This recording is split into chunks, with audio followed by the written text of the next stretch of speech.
So far, we've talked about how to find the area under the graph of a curve. Today, we're going to use integration, another application of integration, to find the area between two curves. And this is going to look very similar to what we've done before, and we can use what we already know. The first thing we're always going to want to do with these is draw what's happening, because there's going to be way too much going on to be able to visualize this in our heads. So in this particular case, we have a few curves that we're working with. So we have the function x squared. So that's going to look like, ooh, that is not going to look quite like that. That's going to look like a nice little parabola. I like to use different colors for these. Ln of x looks like this. These do not actually cross. And you might need a calculator for this, and that's okay. We also have the lines x equals 1, which is this line here, and x equals 2, which lives over here.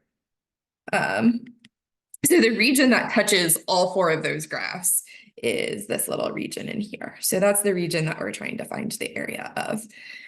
If you remember when we found the area under a graph, all we did was integrate under that region. That gave us the area between the graph and the x-axis. So if we think about what we could do here is if I integrate x squared from 1 to 2, that's going to give me, let me erase that blue region. That's going to give me the area under x squared all the way to the x-axis. So that goes all the way down here.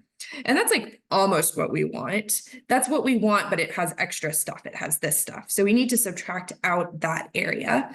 Well, that area is just the area under natural log of x. So that will be the integral from 1 to 2 of ln of x dx. Since these integrals have the same bounds, they both go from 1 to 2, we could combine this into a single integral, the integral of x squared minus ln of x dx. And so this is what we're going to be able to do in general, is that if we have two curves where there's a clear top curve and a clear bottom curve, we can just subtract the two functions to get the area between those two curves. So in this case, we notice that the top function is the x squared, and the bottom function is the ln of x. And the reason that that works is because of how it works in this example. If I look at the integral of the top curve, that integral will give me the area under the top curve. If I look at the integral of the bottom curve, that will give me the area under the bottom curve. I have to subtract out that bottom area because it's stuff that's not included between the two graphs.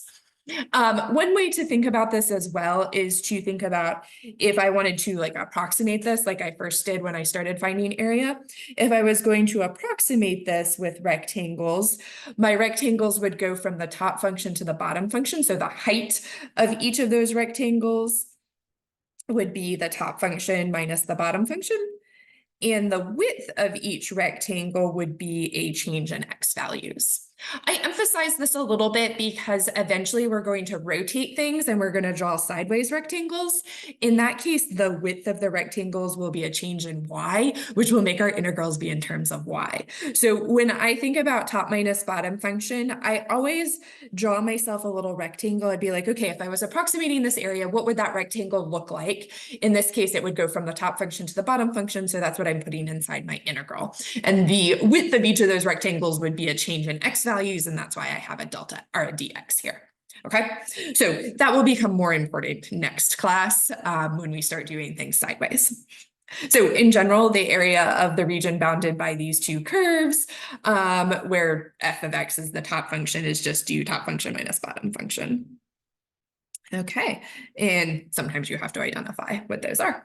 So let's do this other one. So we're going to sketch this region, and then we are going to find the area. So x squared minus 2 is a parabola shifted down 2 units. We would not like that. Something like this. It's going to it's going to have its vertex at -2. So this is x squared minus 2. And then -2x plus 6, that's going to be a line. So y equals -2x plus 6.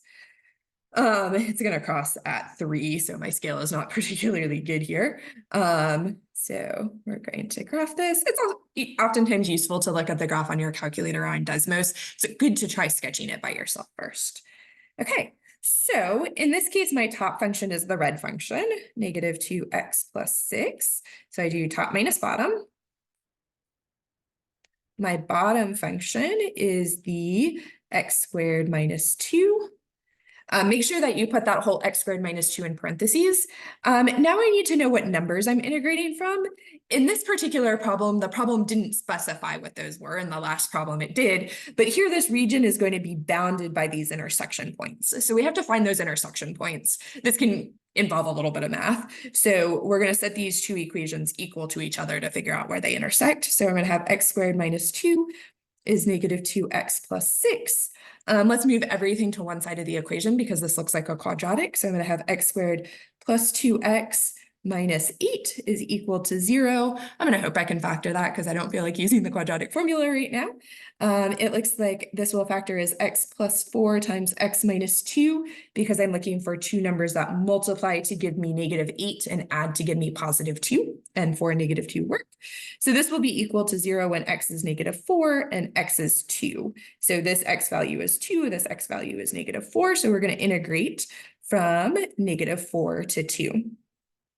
Notice in both of these cases, I didn't actually compute an answer out. The important part is like setting up the integral. You could very easily integrate this function by hand or in a calculator. You end up getting 36 out if you calculate it. It is always a good idea to double check your work, even if it's just typing the integral into a calculator, because we're finding area. Area should always be positive. So you want to make sure that answer you get out is a positive value.